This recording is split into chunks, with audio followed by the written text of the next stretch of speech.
Hey everybody, I'm Holly, aka the ScientoloGeek, and I found a few more things we can do for the OCA, things we can tackle. So I found two policies that we're going to do today, 1 page and 2 pages, and then I found a third one that is going to be done next time because it may take a bit longer to get through, and I don't want to kind of have to rush through it to get the 10-minute time limit.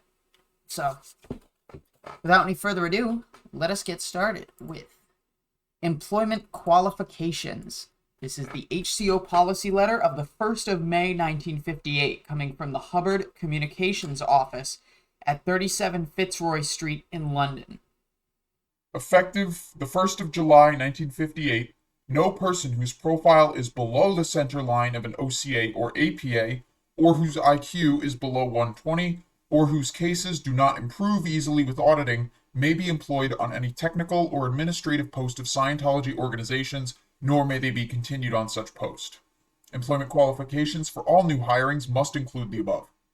This is not in the interest of getting people clear. It is based on the long experienced fact that such people as are below the center line of an APA or OCA, or whose IQ is below 120, are more of a liability to the organization than a help.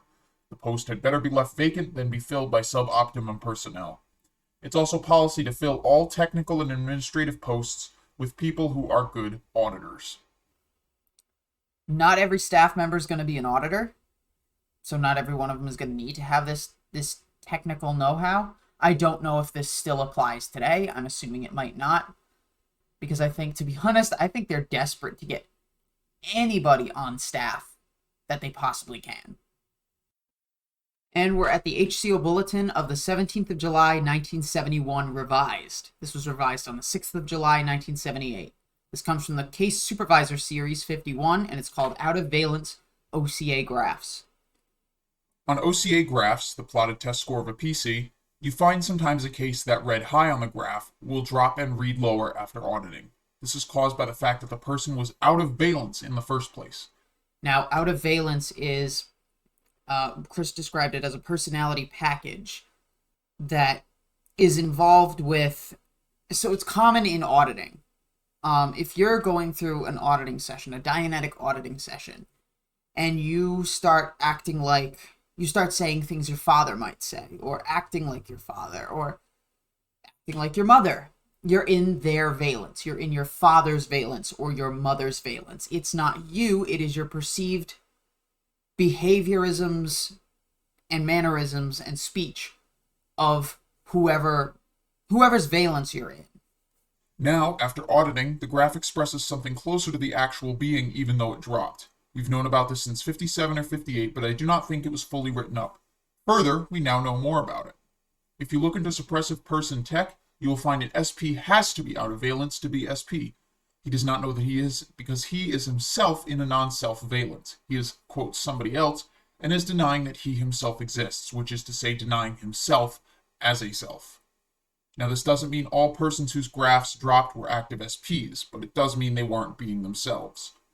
After some auditing, they became themselves somewhat, and this self isn't the social cheery self the first graph said. But the dropped graph is nearer truth. Now, how to get the graph up again? The person with the dropped graph is closer to being himself, but is not yet fully restored, not yet fully into his own valence. While Class 11 would handle this a bit differently, Class 8 rundown already has an answer. The Class 8 out of valence lists LX1, LX2, and LX3, and the recall, secondary, and engram quad for each assessed item from these lists is a way to handle.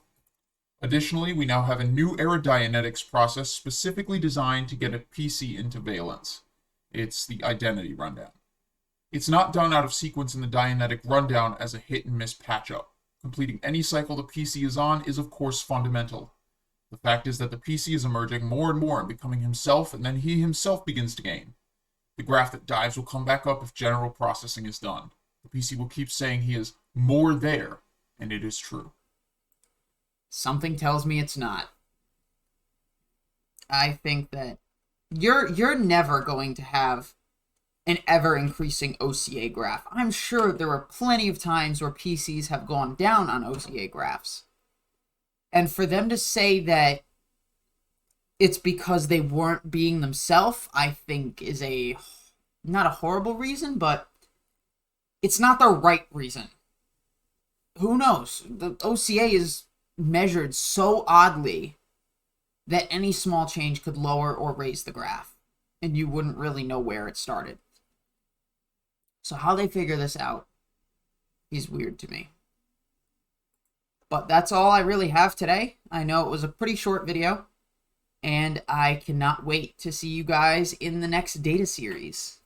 So like if you like the video, dislike if you don't. I don't really care. Comment with your feedback or questions, good, bad, or sideways, and subscribe to be kept up to date on future content. I'll talk to all of you later. See ya.